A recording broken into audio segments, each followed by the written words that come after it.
Hello and welcome again to VO Life, VO Masterclass, if you will. My name is Toby Ricketts, and I'm from Gravy for the Brain, Oceania. I love to talk to people in the world of voiceover about what they do, what works for them. I like to talk to the movers and shakers and the people who are making the big decisions in the world of voice. And this man's made a few big decisions. It's Rolf Veldman from Voice123, CEO of Voice123. Hi, Rolf. Yeah, hi. Yeah, very, very nice to have me. Movers and shakers sound very impressive. I don't feel that way, but yeah, definitely moving and shaking. So first time we caught up was at One Voice back in like 2018, I think it was, a long time ago, and then we did our first interview in 2021. I was looking up in July, and then 2022 we had another chat. So it's been 3 years, but it seems like we've gone back in time because you seem to have got younger. Your face. I took off the beard since then. Actually, when I was quite green when I first met you in the UK. That's right. Yeah, you were almost undercover as the CEO. I was undercover because I was approached by the founder saying, "Okay, you've been working in a company. We want you to be the CEO, but you have to get to know the industry, and you don't get to know the industry from sitting behind a laptop, like learning about how the product works. Talk to the people. You were one of the first people I talked to, and then the mission I had was." Am I going to enjoy this? Is this a nice group of people? What is this community like? And I thoroughly enjoyed it. Have come back to London every year since. And that was sparked the start of my. I can't wait to work at another conference again together. I was at VO Atlanta earlier this year, but I don't think you made it to that one. But I'm sure there'll be opportunities in the future, so it'll be nice. So you also have a company-wide conference, isn't that right? Once a year, because you're a distributed workforce. You're all over the world, right? Yes, so I'm calling in from the Netherlands right now. Actually, when I joined Voice123, I was living in Colombia, where back then the majority of the team was, except Alex and Tanya, who were the founders. They has always lived in the US, and it's been a US-based company. But first out of necessity, and then sort of by design, we grew the company from a remote structure. So we have people from all over the world and no actual office where we meet every week. So instead, what we try to do is once a year, we try to meet at a convenient location, which is hard because we have people. We used to have people in Australia all the way to North America and everything in between. So we pick a spot, we meet for a week, and then everybody is happy, and then after a couple of days exhausted, and we go home again. Yeah, fantastic. When was the last one then? The last one was last November. We went to Peru. Right, nice. So you're about due to head off again. That would be the plan. Yeah, we're about 25 people, so it's a small company in the end. Like even though Voice123 as a platform is like it's one of the two biggest ones, but our structure has always been, let's do the bare minimum very good. Yeah, and then you don't need a lot of people to maintain Voice123. So we focus on the core and do the core. Yeah. And has it been consistent? Because like it feels like companies go through growth phases and then they sort of plateau and they sort of, bed in and stuff. And it feels like that the last, especially since we sort of last talked, apart from the stuff around AI, it has the workforce remained kind of the same, would you say? Or is it shrunk? Or it's same? No, it has been, skipping between 20 and 25 people. When I first joined, it was only 6 people. So by Voice123 standards, it has grown a lot. Voice123 first was it started in 2003. It became maybe a company of about 30 people. And then what supposedly was the new version of Voice123 became a whole separate company, which is now, I think, Bunny Studio, I think is what they're called. They're no longer associated with Voice123, but that's where the bulk of all the people went to. And only 3 people were left. And then we grew Voice123 again starting in 2016. And now we're stuck at 25 people, which I think is fine. We have, our plan is not to grow. Yeah, not to grow the workforce at least. I think we all come from a background where we struggle a little bit with bureaucracy, and we try to prevent that as much as possible. So you like how can we efficiency. stay small and lean? Yeah, fair enough. And that was one of my questions actually, because there was always this weird tie with Bunny Studio, and it's still going, right? Bunny Studio. I haven't had anything to do with it for a long time, but is there sort of a rivalry between the two companies at all? Well, only from maybe not a rivalry. Because I don't think we're not really competitors. I suppose, I thought voiceover was one thing when I came in, but now I see the nuanced differences. Voice123 is a place where voice actors and clients meet each other, and Bunny just sells voiceover, right? It's like it's a different beast altogether. But half of the team members at Voice123 have a past in Bunny. So of course there is something there. I have worked at Bunny for 3 months as well. Like we used to be one company. So I think it's not a competition. It's more like a friend from the past. Yeah, I suppose. Yeah. It's old news now, of course, as well. But one of the biggest changes, and one I haven't checked in about, is the whole Backstage thing. Which, because you're acquired by Backstage in 2021. I wasn't that familiar with who Backstage was. What's the potted summary of who Backstage is, and like why they acquired Voice123, and I guess as a third bullet point on that, like how's it going with Backstage? Yeah. So Backstage is, one would say, the stage actor equivalent of Voice123. They started out as a magazine, we're in the back pages. You can get auditions. So a lot of actors have their first audition or their first job from the Backstage magazine, and then in 2015, they tried to turn that magazine into a platform, and that's the Backstage platform. So there's mostly on-stage actors, and they have a voice actor side. Wanted to grow that a lot. Realized, that's hard. Like a lot of companies join the voiceover industry, but not a lot stay. And there's these two beasts, Voices and Voice123. So they wanted to have the full entertainment portfolio, basically. That was their plan. So they hired they bought a screenwriting company. They bought I don't know if you know Final Draft. That's a company that is a software for screenwriting, and there's Film Freeway, which is a film writing competition. So there's a connection between film and then voice, and they acquired us in 2021 after a long process, something that I initiated. Voice123 was still part of the Bunny family, but also Torre, another company, and another company. And more we got the focus on these other companies. So we wanted to build a path for ourselves, and the founders, after 15 years, wanted to make sure that Voice123 was in the right hands, and they believed the team we had created. So it's sort of like a good momentum to try something new. Yeah. We got acquired by Backstage after a lengthy process. Talked to many other interesting companies. Very interesting process. Never done that before. And then 3 months later, Backstage got acquired by Cast and Crew. Right. So that was a roller coaster for us as well, because Cast and Crew is basically a payroll service in Hollywood. Right, they do the payroll for large productions. So they partner with Disney and with Paramount Studios, those kind of customers they deal with. So, but that's more like a traditional company, and then you have a tech company underneath it, and then there's Voice123. Suddenly, like in voiceover, we're the biggest, but in that larger entertainment sector, voiceover is relatively small. And you're like a subsidiary of a subsidiary. So there's a lot of safety in that process, but it's also like the thing that we fear a little bit is bureaucracy, and now we're bumping into it a little bit. Right, of course. So there's a lot of benefits because there's a lot of expertise across the board, but there's also there's a new way of working at Voice123. But so far it's been a healthy relationship. We haven't worked together. Like the whole initial vision was, is there a way that we can cross promote, or there's benefits by maybe working with the full sector of audio and commercial, but hasn't really worked out, or we haven't really thought about it, because I know I'm rambling a lot, but Backstage also acquired Mandy and Star Now. Right, yeah. And then they've been focusing a lot on that integration because they're very similar products. And Voice123 is like we almost have like an activistic approach where we don't want to get in the middle. Yeah, right? That's right, yeah. Which differentiates you from the other sort of big players in the voiceover marketplace. But it makes it less interesting because in sheer revenue numbers, we're not that interesting. But we have like the most amount of users of everybody. Yeah, that's right. Yeah, but it was so interesting because I was doing a little bit of research for this, and like one of the biggest criticisms of people that join Voice123 and then they start doing some, like they look at clients and they're like, these clients are posting all the jobs and they've only hired like 1 or 2 people. But people corrected and said, well, actually, that's probably happening off platform, and there's no data around that. So, and it's very true that I get lots of like contacts from Voice123, but often it just gets taken off. Like it's like you say, it's where clients and voiceovers meet. And it's increasing even further. Like we run a survey every now and then, and we see like almost 2/3 of the work is not happening on Voice123. Because I know which you is rolled sort of out, like you also. I would love for that to happen on Voice123, but like the challenge we give ourselves, okay, let's build something that's good enough for people to want to stay. Rather than force them to stay. Yeah, so, and the escrow system, I think, like that was introduced a couple of years ago and pushed fairly hard at the time.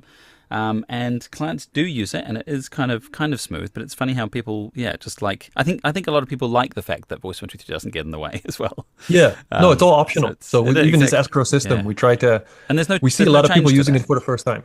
And you're not considering changing that at all? Like that's the kind of part of the DNA of the site, would you say? Yeah, I think to be honest, it's the conversation I have every couple of months with board members, right? Why don't you charge everybody? Or why did you just increase, why don't you increase price?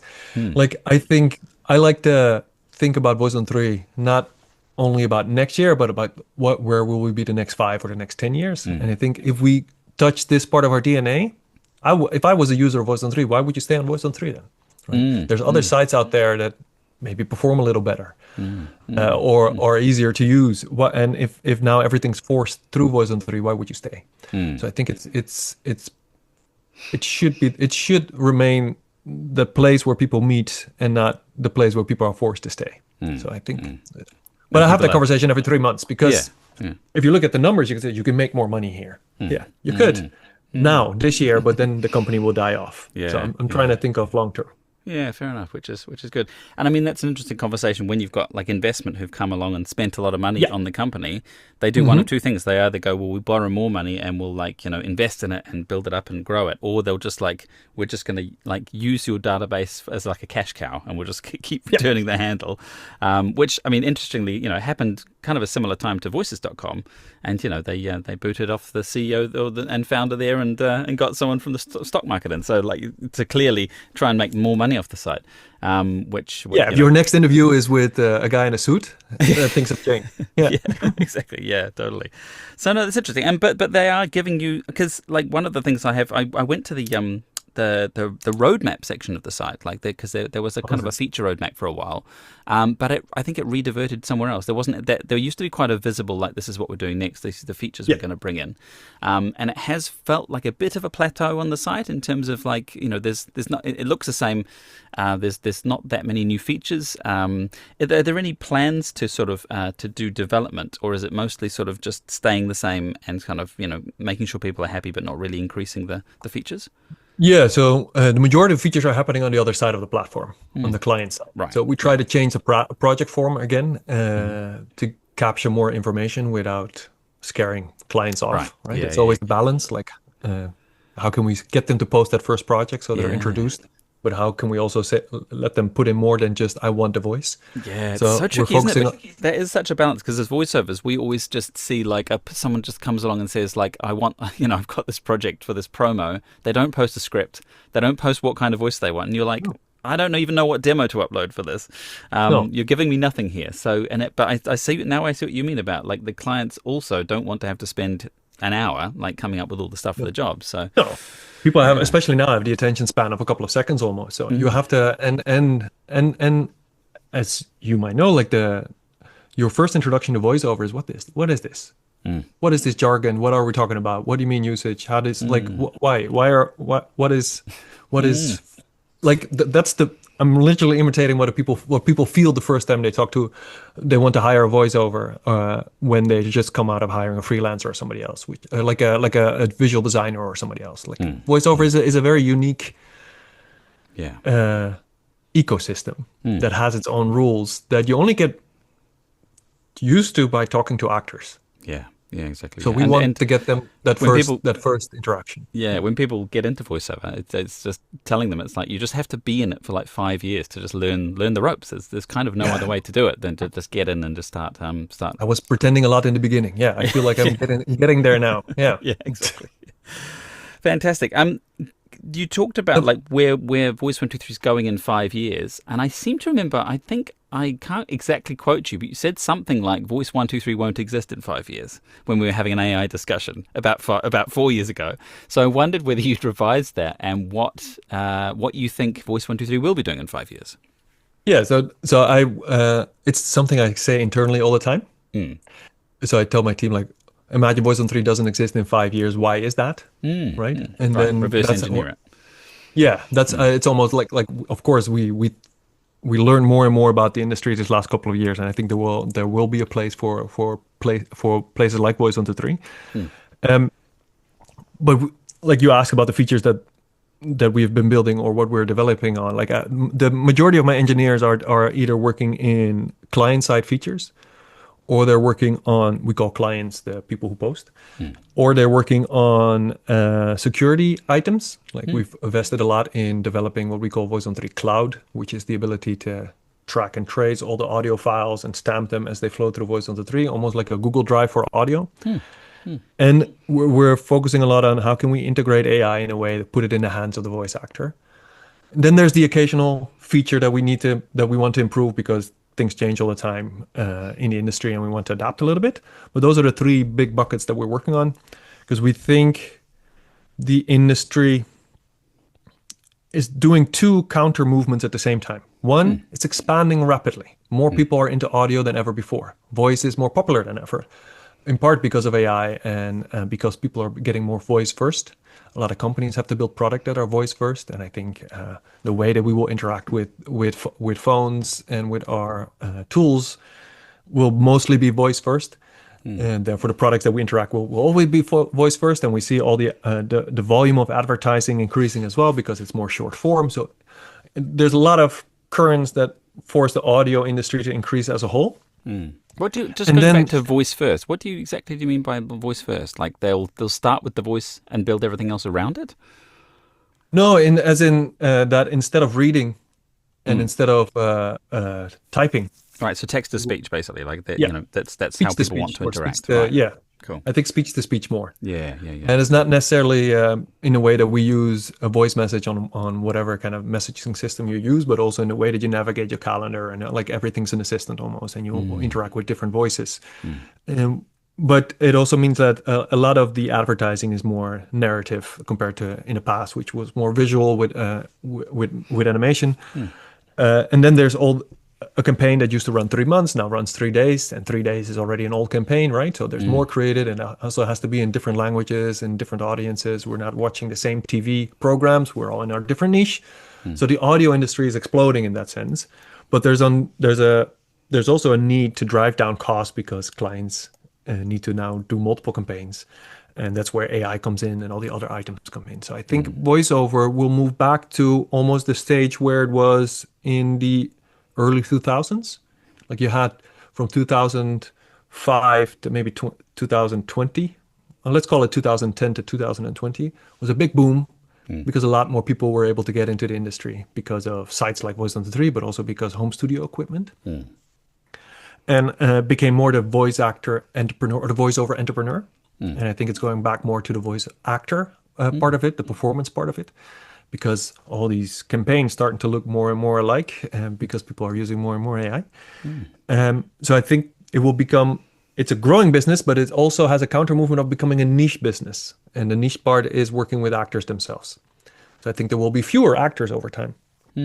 So those two movements we try to balance in the type of features and the type of platform we want to be. We try to position ourselves as the experts we are, trying to look for clients that are not just looking for a fast solution, but looking for long-term solutions, wanting that relationship with the actor. So I know I went into different directions there, but this is like, because there's so many undercurrents happening at the same time. Like in one part it's growing and the other part is shrinking. Okay, where do we position ourselves as Voice123? So we want to be the secure, safe place where actors and clients can meet to have a creative relationships. Because what we learned about AI already is that AI is fast, AI is good, but without the creative voice actor in the middle, it's starting to look alike more and more, and then it performs less, especially advertising, converts less. So people are looking for more unique things, but also wanting to have access to AI. In other words, we're going to end up with a place where clients are going to hire voice actors who have an AI model, so they can have access to their AI model and the actual person, ideally. So to have all the benefits there. Yeah, I mean, it's long been sort of said, or at least since it's come in, that the AI will sort of remove those, that there'll be like long form jobs that don't really matter that much, like induction videos and things that people don't really want to listen to, but they have to for some kind of reason, or information versus performance. Basically. Yeah, exactly. Yeah. If it's kind of some kind of emotional conversation that you want to have versus just purely mechanical sort of formality sort of based stuff. And I hadn't considered that someone would have a sort of like here's my like lower end work. Here's my and then there's my sort of this is the actual me sort of thing. Because when we talked about AI sort of 3 years ago, it was that everyone was going to sort of have their voice model and it was going to do demos for you and you could do pickups and stuff. But the reality is often that like we're so nuanced in hearing just the difference in the way things are said, and often in sessions, you'll spend 20 minutes on just a single paragraph trying to get it right, and you try doing that with generative AI, and it's just going to like throw a whole. It's either going to be the same every time it says it, or you'll have to get so deep in the programming and the glyphs and stuff that you use to try and get it sounding exactly right that you may as well just hire a voice actor.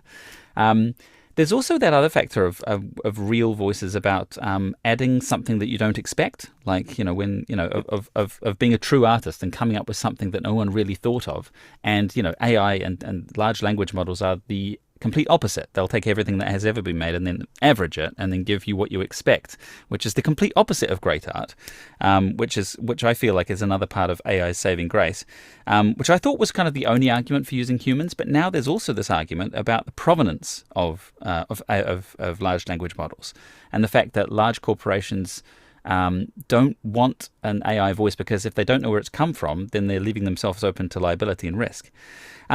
You did quite a lot of investment and experiments around Voice123, around voice actors on Voice123, including having auditions that were done by AI voice models and things like that. Do you want to go through some of those and what worked and what didn't work?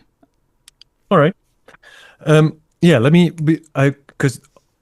Yes, let's go through them. But I also want to build on one more thing that you just said about cool. The main benefit of AI, what people think is speed, right? I have access to the voice right now, and the other benefit is money, but it's mostly speed. One of the things that especially new clients have to realize, and which is a complaint that we sometimes get, is they think voice actors are submitting AI auditions or are doing AI recordings because they're so fast. But an experienced voice actor to record a version or two versions of a 20 or 30 second audio is doing that really fast. Like an audio engineer can prompt all they like, but it goes almost faster. Just ask the person, do the read and do it again, and do the read and do it again, rather than reprogramming or reprompting that input.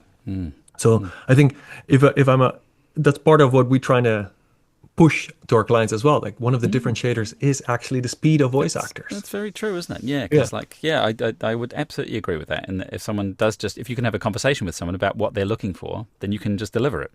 You don't instantly. Need to, and then it's iterative and it's faster. Yeah. And then so we thought, okay, we're looking for friction.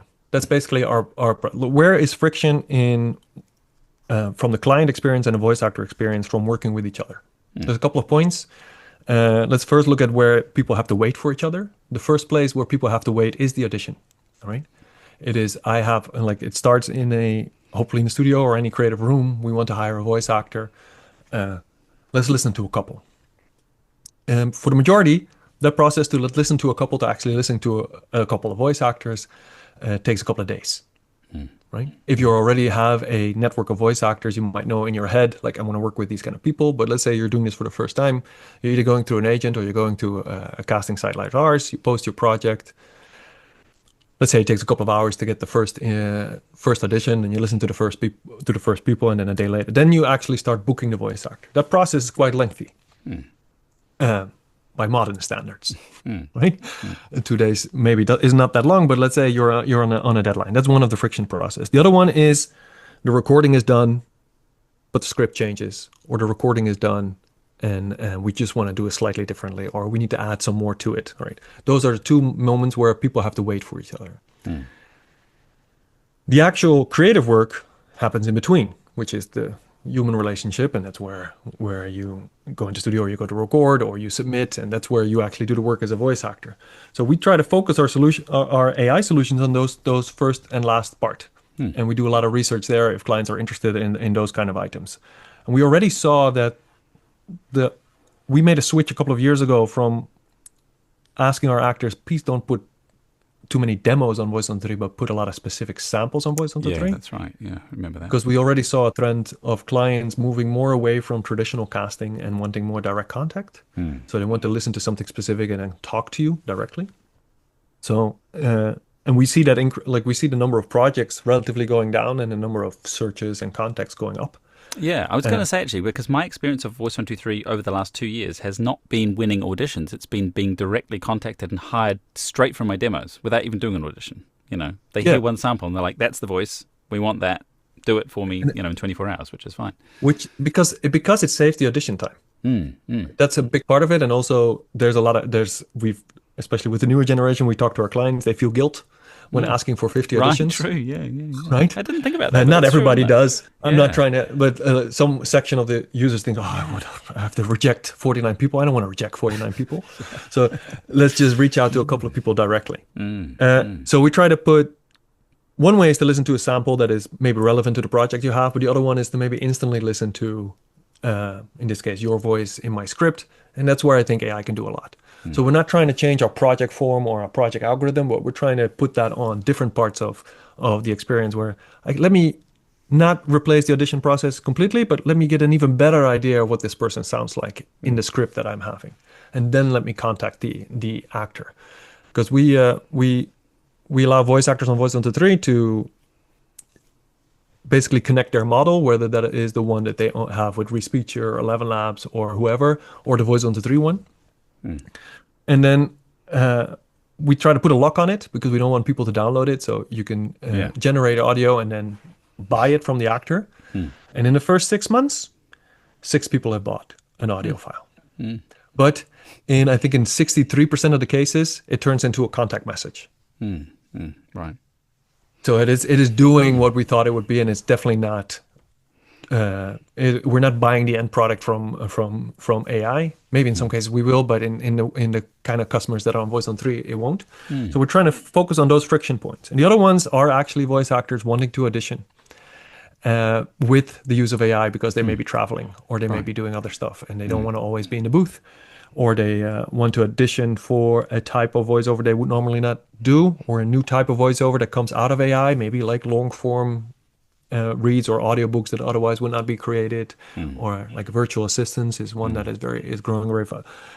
So there's use case from the voice actor and the client side. So we're focusing our products on there. Plus, before we did all of that, we want to build that into a layer of making sure that every audio that is exchanged or every audio file that is generated is traceable. And that's where we focused a lot on audio security and on what we call Voice123 Cloud and Voice ID and those kind of items. That's cool. Very interesting. Interestingly, and you must have done research into like inaudible watermarking of audio, like somehow having some kind of, and it's been talked about having a blockchain component to it, so that there's some kind of which was, I was talking to Tim Friedlander from Nava about this at VO. Yeah, no, he's even further ahead with that. So and because he's doing it on the wave itself, right? So yeah, exactly. We're starting with the file, and we thought, okay, there's going to be ways to corrupt that file. Let's say I download it, I resave it, or manipulate it in a way that it's untraceable.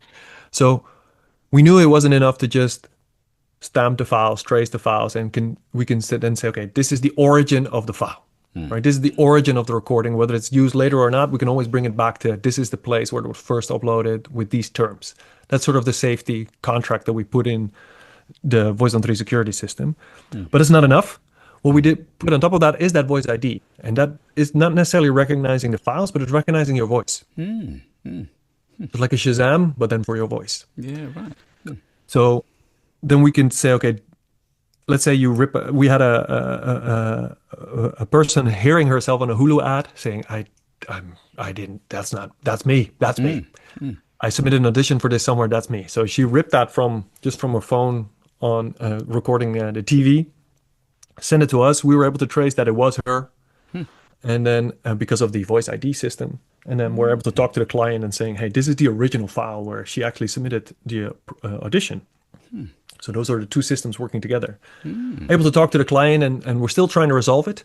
But these are the kind of security measures that we want to have underneath it, so that all parties feel safe when sharing, especially AI generated content. Yeah, absolutely. I mean, that's fascinating. And I there was someone in Australia trying to develop a system which would basically monitor like like the TV channels and voice match everyone. So it would be a subscription, and you could pay them so that if someone had paid for 6 months and they were using it for 12, it would like send you a notification, which sounds amazing. But it never. Yeah, I mean, the it's the difficult. problem there is the studios. Like Yeah, Netflix will never allow us to, yeah. or allow anybody else to track those kind of numbers because they don't share the kind of numbers of how many times things are actually streamed, for example. Yeah, exactly. Yeah, but in And the same advertising, with this is on same with free to air. YouTube. In free to air advertising, you could theoretically, like iSpot TV, kind of like automatically records ads and does that. Yeah. So it's kind of halfway there, but that's very interesting. Yeah. Interestingly, someone wrote to me not that long ago and said, as an experienced audio engineer, like what do you use to watermark your audio files? And I was like, watermark my audio. I mean, I haven't done that for a long. Like, why are you still watermarking your files? And they said, oh, well, if you do any audition online, they can just take that 30 seconds of audio and they can make a voice model and they can completely, replicate your voice. And I was kind of like, I don't really think anyone's doing that at the moment. Like, it's like, especially for 30 seconds, like that's a rapid clone, but it's a bad rapid clone. You could definitely tell it wasn't you. Yeah. Would you agree with that? That if you're submitting like watermarked audio for your auditions, then people are just going to think you're hopeless with audio, and there's noises all through it. Well, yeah, if you make it like that, when we went live with a new product in 2018, by large request of the voice actor community, we put a watermark in it, and we weren't able to do it silently. It's been the most hated thing we've ever released Is that right? Because it just sounded because like, it's annoying. yeah. Mostly, and because fraud only happens like people ripping each other, stealing auditions or stealing each other's work happens like in 1 or less than 1% of cases, right? So we need to have the security in place to make sure that when that happens, we're able to trace it, but we should make the experience for the 99%. So yeah, please don't watermark with sound on your. Yeah, it's that's basically because what yeah, advise for them a to lot do of is to not clients do it's it. annoying. Yeah. Yeah. Yeah. So I Just wouldn't sounds do like it. You don't know what you're doing. No, correct. It makes you seem more amateur. Plus, it's a strange way to start a relationship with that level of distrust almost. Yeah, exactly. Yeah. It paints you as a very paranoid person to start off with. On that security note, how do you make a voice model of someone so that you're able to track whether it's their voice? Is it through the demos that they've already submitted? Yeah. Right. Yeah. You could just say, okay, this voice, because people have samples on Voice123, we say it sounds so similar to this one. This is 90% or 95% certain the same person. Right. Yeah. And you have a system that can kind of scan through them, and because I imagine if people got wind of the fact that this is happening all the time now. WeTransfer was the last one, a nice Netherlands company, right? WeTransfer, and they got absolutely hosed, last week or the week before because they changed their terms and conditions, saying we can use like whatever you upload for anything we want, basically. Which was like, it was one of those. I mean, I'm sure the lawyers got involved and said we've got to ask for everything because then we can just, we'll feel free. And they got absolutely, so many people must have shut their accounts down because it was all over my socials. But you would have to be careful with your terms and conditions that you don't freak actors out and say, oh, by the way, we're scanning all your audio files and making a voice model so that we can protect you. No. We're not creating actual voice models. Right. We're just using existing technology. It's basically we build on what Adobe is doing. It's called in our case, it's called the Voice Authenticity Initiative, and they have a similar authenticity initiative for visual designs, where you can always trace it back to the original file. And on that same technology, we were able to say, okay, if all these 10 files have this signature, and this voice sounds so similar to all those 10 files, then this must be the same voice. Like that's sort of the logic that we use. We can mature it further, but you're right. In our terms, we cannot use all the audio. And if we go live with new terms, I have to do a lot of podcasting to explain the nuances of it. So we don't want to, we don't want to enter in that too lightly. We want to really address the use case. We can then say, okay, we will only use it for identity configurations. We won't. So Voice123 has never built AI with any of the voiceovers on Voice123. We just like the Voice123 model is built on an open source model from, if there are any, the most ethical version of sourced audio files, right? I think companies like EthoVox are doing a good job in trying to build a new data set where actors are really getting paid. But yeah, so we're not using anything, and if we would, we've been trying to change our terms of service, and you're right, because that's what happens with In-Perpetuity in a lot of projects on Voice123 and other places as well. It's mostly the client saying, I just don't want to have any hassle in the future. Totally. Let's be safe and do In-Perpetuity. Yeah. Like, the main feedback we give them, just if you don't want any hassle, put 3 years, 5 years. I don't think anything you'll build lasts that long. Exactly. Yeah, that's what I would say. So In-Perpetuity is basically the 3-year fee, because after that, I mean, no one's using audio past about 6 months at this point. No, unless it's like maybe audiobooks or other items like that. But for most advertisement stuff, like you'll be happy if it lasts a week. Right? Yeah. So plus, there's that whole thing of once something is online. Like I did a commercial for BMW once, and instantly it was like a product release, and so all these car like YouTube channels picked it up and they posted it like on their channels, and suddenly it was like, well, now BMW can't take it down even if they want to. No. So for me at that point, it was like, well, the only real ethical thing I can do to like help my clients like is to say that like non-commercial use or non-paid use is always in perpetuity, because it basically is. Once it's on the internet, someone's saving it somewhere. So and it's beyond the control of the person. But if you're paying to have that made, then that does deserve licensing. But I know it's controversial territory. If you're still airing it yourself and actively making money off the piece we built together, that's when you need to give me a piece of licensing comes in. That's sort of the logic behind it. But how do you put that in? How do you put that nuance in a contract? It's hard. Yeah, it is hard. Exactly. Yeah. So Voice123 still seems to do really well in terms of attracting people who are looking for voices and getting them to sort of come on platform. And it's a crowded marketplace. I mean, it's calmed down now, but there was a period there about 2-3 years ago where it was just like every new week there'd be a new voiceover platform, and they'd spend probably tons on SEO and push the price up for everyone. Are you seeing and I've heard this in other SEO conversations, that there's more of a move as well towards the what are they called? Those the summaries. Because Google now, if you search for voiceover, it'll instead of going to the ads first, it goes to the summaries first. So now it's a battle for like Gemini's large language model and trying to get into that rather than trying to get into the top results by promoting them or whatever. So do you have a strategy around that and how to be first? So we're switching from SEO to GEO. Like that's sort of the logic that people are doing now, make it more language model optimized. Like the one thing that what we already learned is that we had a period where if you put everything into a frequently asked question, you rank first, right? If you structure all of your content into one sentence solutions, that's how you rank for Google. So everybody optimized their page in that way. I'm actually teaching a class in high school about Google, because a lot of kids and a lot of people don't realize that you don't show up in Google because you are the truth or the right answer. It's just the most optimized version, right? Exactly. Yeah. So it's not. People need to be aware of how the digital space works. We're switching now more to quality content. I think that is the only strategy to go towards, and maybe even a little bit more long form, because these language models seem to do well with that, because a lot of people are interacting with the content on a deeper level than just the one question, but then explain to me differently or explain to me in this way. So we're going a little bit back to long form content. But this first, there's a massive Google algorithm change a couple of months ago. And now there's the AI summaries that is hitting companies a lot. Similar to us. So we see a decline in traffic from those sources. So we're going more, we're focusing more on the other part of our other strong part of Voice123, which is the word of mouth aspect, and make sure that people have a good experience and recommend others. But for now, since it changes every 3 to 4 weeks, we don't have a fixed strategy in place. Like we're focusing on quality content and trying to get these language models to recommend companies like Voice123. But it's a changing scene. Where's that content occurring?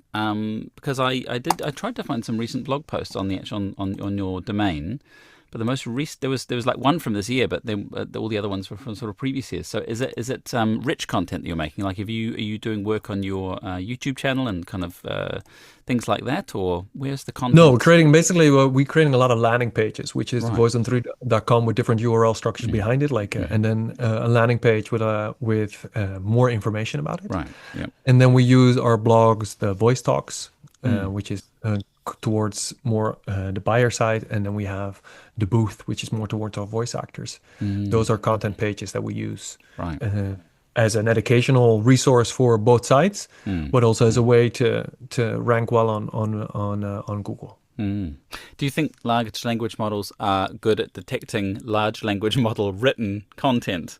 Oh, 100%. Yeah. And so they will reject it. You know, they'll. Yeah. I mean, that's one of the problems that OpenAI is facing right now, right? It used to be a very good model until it started training on Itself. people trying. Yeah, and then the quality got worse. Like half of the questions you ask a ChatGPT or Gemini is just not true, right? Yeah, well, exactly. Half the answers. So yeah, exactly. Yeah. No, it's a very interesting space, that whole thing, and the sort of dead internet theory, like the dead internet theory that leads to, the fact that it is just a snake eating its own tail, and at some point it gets to the head, and what happens then, no one really quite knows. And then it goes back to the core, right? People still want to talk to other people. People who still want to push their products to other people. They do that by creating content. More and more, it's video or audio. So we still have to voice actors in this case, and people who build these ads or build these products still have to get into a virtual room or some sort of room to actually do the stuff. So we try to then stick, okay, let's do the core really well. We see other companies going, for example, and trying to make money out of selling AI voiceover. Don't know about you, but as soon as as also some of the research that we do, as soon as the word AI is in a product, price goes down. Like I don't want to pay for AI because it's AI. Absolutely, right? Yeah. I know that text to speech, I've said it for the last couple of years, is a voiceover category right now. I always say the word wrong. Is it category or category? Category. First time. Yeah. It's a voiceover category that has been growing for the last couple of years. Will remain a voiceover category for a while, but it's not the long-term part of voiceover. And we'll have maybe a year or two more, and then all these models are so good that all the advantages that maybe a company like 11 Labs has are out of the window because everybody can use the same technology. We've been waiting for that. That's our model is one of the results of that. 5 years ago, we couldn't build it. Now it takes a week to build a model like this. The point of the point I was trying to make is that, like, I don't know if you saw the release of Voices, his studio. The AI voice studio. Yeah. That was a little while ago, wasn't it? It was like in the last... No, last week they uploaded, they made the release of what is essentially a studio, and that's basically trying to compete with 11 Labs. Right. Like, and I think there will be an 11 Labs type solution for like that. That's like the Getty images of voiceover. That will remain, and there's going to be, in the same way that sometimes you hire a photographer, sometimes you need just a placeholder, right? That will be there. But I don't think that's the future of voiceover. The future of voiceover is hiring that photographer, is getting that specific deal. So we're trying to not make money of a place where no money is able to be made. I don't think, like we see clients wanting to buy, we ask for pricing data points, and they, like, let's say a script would normally cost $100. They would like to pay maybe $2 for that. That difference is so big that for us to start selling it and then give the voice actor a piece, nobody wins.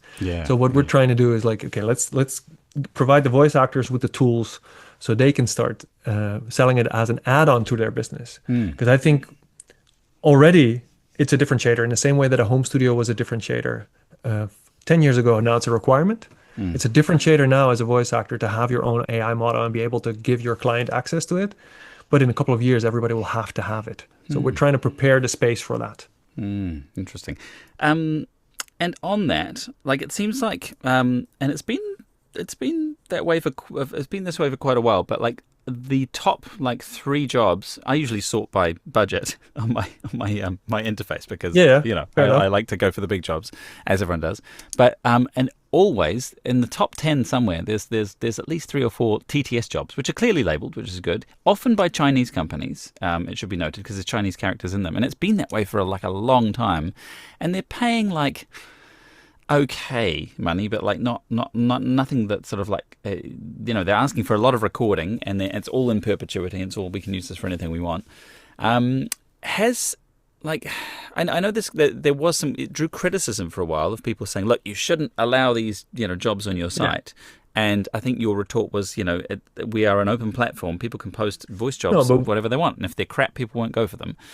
Is that still your kind of philosophy? And have you... No, we changed a year ago where either those jobs...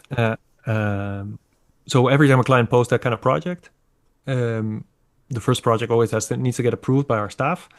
So we ask the questions that Nava wants us to ask about what it's going to use for, what's it going to be for, at least that it's transparent for the use cases. If they answer all those questions, uh, we allow it. That's sort of the approach. Mm. Hmm. And if not, we cancel them. Yeah. Yeah, which is good because there are so many people out there trying to, I don't know, build these models and not pay talent, or you don't really know what it's going to be used for, but you kind of have a bad Correct. vibe about But it. so this is the Wild West category Yeah. that entered voiceover.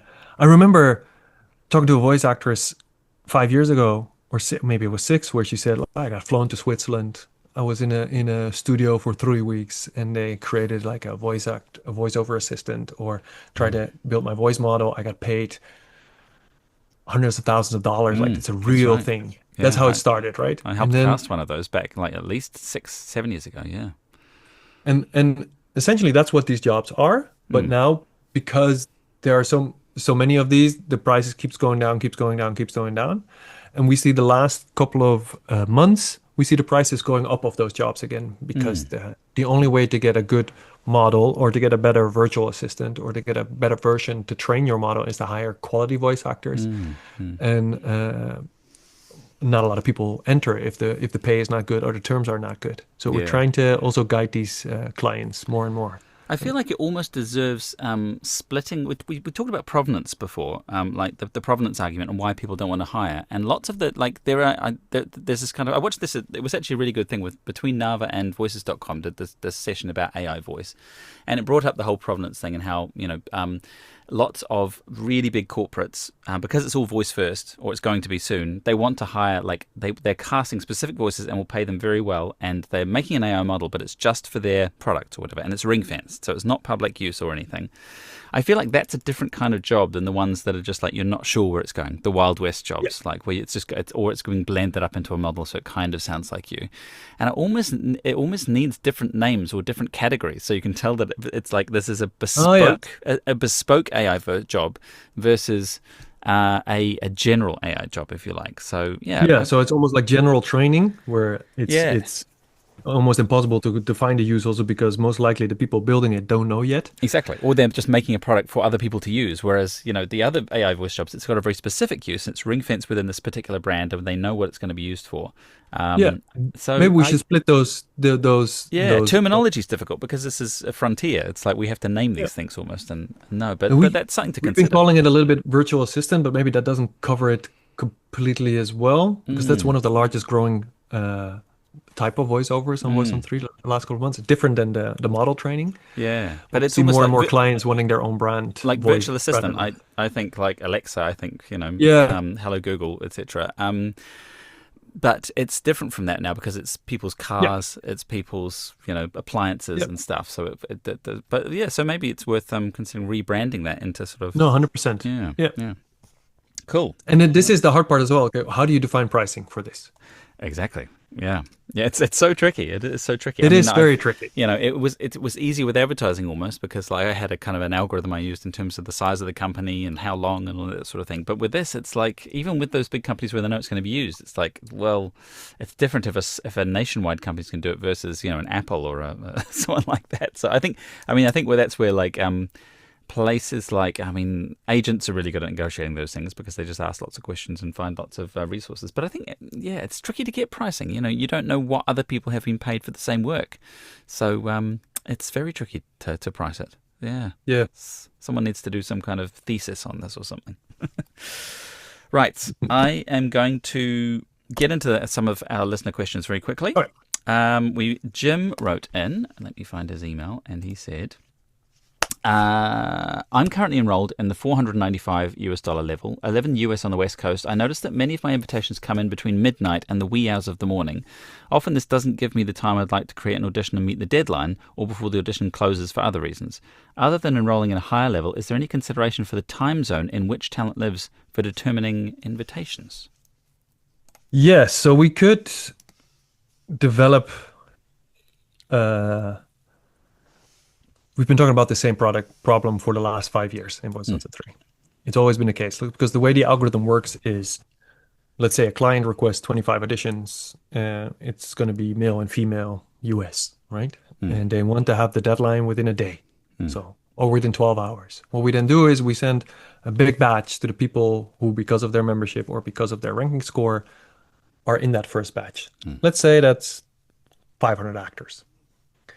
If not enough people reply or not enough people respond to that project, it sends another batch. If not enough people respond, it sends another batch, etc. And that's the algorithm essentially. And as those intervals depend on the popularity of the project, but also like the deadline. So what we could do is we could set time slots for availability for voice act. Like I only want to receive these during working hours. Sort of solves the project on a surface level, but if we have clients posting on the West Coast at their 7 p.m. and people don't reply, then our algorithm doesn't distinguish between the fact that it's 9 p.m. there or 11 p.m. there or 1 a.m. there, and it just sends the next batch and the next batch. In other words, we haven't figured out how to solve this. All the solutions have an unintended consequence that is either the same or worse, or it's just a service level thing where we say, okay, now you can control your times, but then it would just mean you don't receive those invitations. That sounds like a worse solution. So yeah, and it does matter. That's why I guess people pay more for the membership level, is because you get higher up and you get closer to the original posting time to do that if you're in invitation one. And it should be said as well, like, I'm not sure many people know this, but on every job you can go to the invitations tab and see what group you are in and when you were invited, and that really gives an insight into how the casting thing works, which is quite good. So but I know it's an unsatisfying answer because there's no answer there besides the fact that we haven't figured it out. So I don't think there's different ways to go higher up into the algorithm batches, and one way is by just getting more positive reviews via likes, or the other one is indeed paying more, but I wouldn't necessarily do it because you might still end up with the same problem. Yeah, very tricky. Another pet peeve of mine while we're on it is when the emails come, they say, they say this job closes in 12 hours, and it says that in the email. So that's when it was sent, and then you open it 9 hours later and you think, oh, I've got 12 hours, and it's actually only 3 hours because the email says 12 hours. I think it's still the same. I haven't looked at one for a while, but it used to be actually written in the email how long you had left, but of course that wasn't a live email. It wasn't counting down in the email. It was ideally it should say this closes then. That might be better. Exactly, like a timestamp, like where it is, which time zone, etc. So that's a little pet peeve. Anyway, we'll get through onto these other questions because we've only got a little bit of time left. Anonymous poster says, how can I get more VO work on Voice123? And they're worried about, is there any hope with AI coming along here? It's a very big question. It's basically the question that everyone just getting into the game has. What do you mean? What is the second part? I don't understand the second part. As as a new person starting out, if someone started in the last 2 or 3 years, it would be very easy to lose hope that the training grounds are gone in VoiceOver for those lower paying jobs, the things that have gone to AI.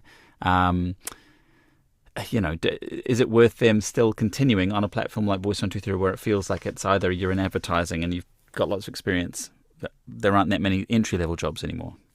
I think they're trying to say. So the fact that you're new in VoiceOver is only something right?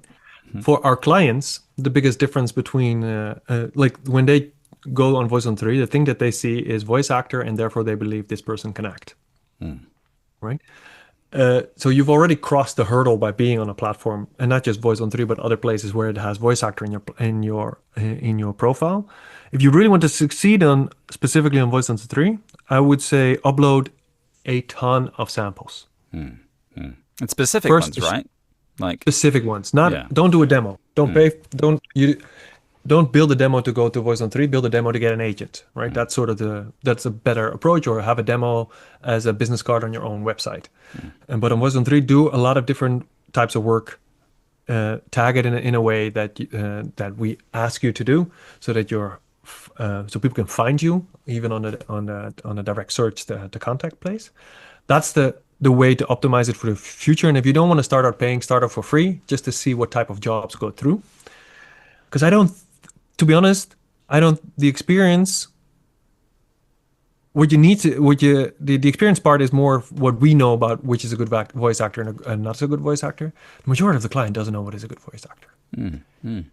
because most of the people booking are either doing it on somebody else's behalf, or they don't know the difference between good and great. And a lot of people don't even know what they're that they know the right voice when they hear it, or they're like, oh, that No. one, and it might be something left field. So I would even more so than, so let's say you could take three avenues. One is you can get an agent or a manager. One is you can do it via direct marketing yourself, like build your own brand and try to reach out to clients directly, which there's more and more tools for that as well. Like I would highly recommend that path as well. And then the third one is going on casting sites. I think the third one is where you're least hindered by your experience.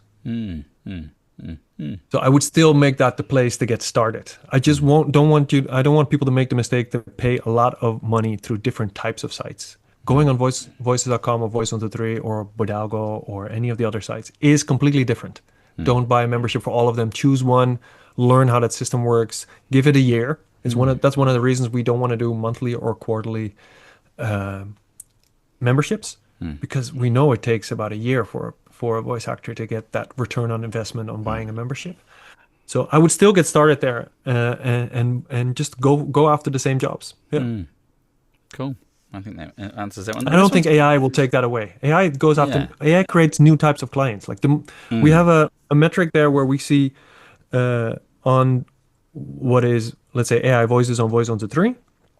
We can see the type of clients that actually use AI. It tends to be new clients.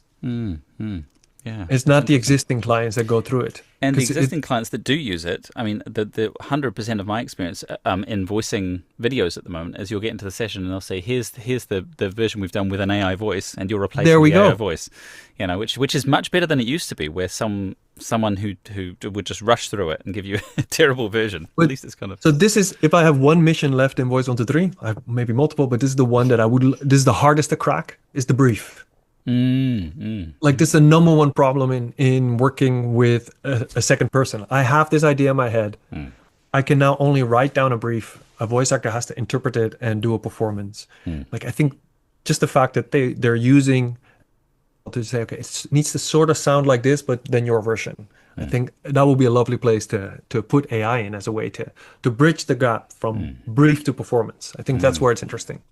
Yeah, and I find it incredibly helpful when someone uses an AI voice, so I can see the pictures and I can say, oh, no, I can hear how that would be done better. Because it's almost like you're hearing someone doing it badly, and you're like, well, I can fix that problem. So I think that's where AI is useful. And AI will take away jobs for like very informational types of jobs, but it creates all kind of new stuff as well. There's a lot of clients that come in. We've done an ad with AI. Now we want to do a real ad. Sort of. That's the verbiage they use. So and interestingly, I mean, there was this news the other day about how YouTube is effectively banning, the money being made from completely AI channels, which was, I mean, that's a bold step, but it's a very welcome step for creators. And in Denmark, there's now legislation about protection of likeness and protection of voice as part of your likeness. Oh, so if that's the first step for the EU to take a step, that's also nice. Like the industry and the whole environment in which we're communicating with each other is preparing to create these kind of boundaries for AI. And people are also like, we want to watch fun stuff that is engaging. And if we all go into the dead internet approach, then there is a need for you as a voice actor to do something specific. And even if you're starting, if you are creative, bring that part to the business. Like sound different. I think that's even more important now than it was before. Yeah. Oh, brilliant. Awesome. Very quickly, the last question we got was, can someone from Voice123 help me set up my profile and listen to my demos, or do I need to pay someone to do it? Yes, please do that. So we've been trying to promote this for a long time as well. Like we have, I like the fact that in a moment where everybody is trying to automate their contact center, we've hired more people on that part of the business. So we have a team of experts that can help you review your profile. We've also recently hired a team of audio engineers that actually listens to the place where you record. So they can give you even feedback on your performance, but most likely will tell you there's something off in how you're either processing your audio or where you're recording in your studio. Cool. Right. So yeah, reach out. That's great. So what's the best way to reach out? help@voice123.com. Nice. I might do that. Yeah. Just as a little tickle up. since I've just renewed my subscription to Voice123. There we go. Might as well get something for it. And very much finally, I've been wanting to ask this question all the interview because I keep reading the board game titles you've got behind you. What is your favorite board game? Because you're clearly an enthusiast. Yes. So it's because I got the job this way. It's part of the reason for that. So that's why there's a different version of Catan. We had True. I studied history. I have no business. You're a historian, right? Yeah. So I joined the company when I was living in Colombia, and the founder Alex had been hiring and firing general managers in Voice123 for a while because he was focusing on other stuff, and it really didn't work out. But I kept beating him with board games. So he thought, okay, the guy knows strategy. He doesn't know anything else. So let's send him on courses for as long as we can. So I learned all the business management lingo for a year and a half. And that's how I essentially got the job. Yeah. But my favorite board game right now, I think I would say Wingspan is one of the more prettier one to play, where there's all these birds around the world and there's an app, you can actually listen to it. Wow. It's nice for people who are not that competitive. And I recommend Dixit, the one in the middle here. It's the perfect game. Is that the one with the pictures and you have to describe the pictures? Yeah. That's that works with a group of friends, but it works perfectly with children as well. It's a very nice and fun game to play. Nice. Without it getting competitive. Yeah. Yeah, exactly. Yeah, it is. From memory, it's good. It's good, just sort of level fun. Well, thank you so much for your time. It's been fantastic to catch up after this time. Looking younger, much younger than me. I feel like I've gone the opposite direction. It's the beard. I was shaving it off. Glasses. Exactly. Yeah. Well, wonderful. And I hope to see you here in New Zealand very soon. Yes, I'm excited to see you, hopefully in the next couple of months. Yeah. Exactly. Yeah, no, that'll be brilliant. Wonderful. Well, thanks for tuning in, everybody, and thank you for your time, Rolf. We'll speak again, hopefully not too long this time. Thanks.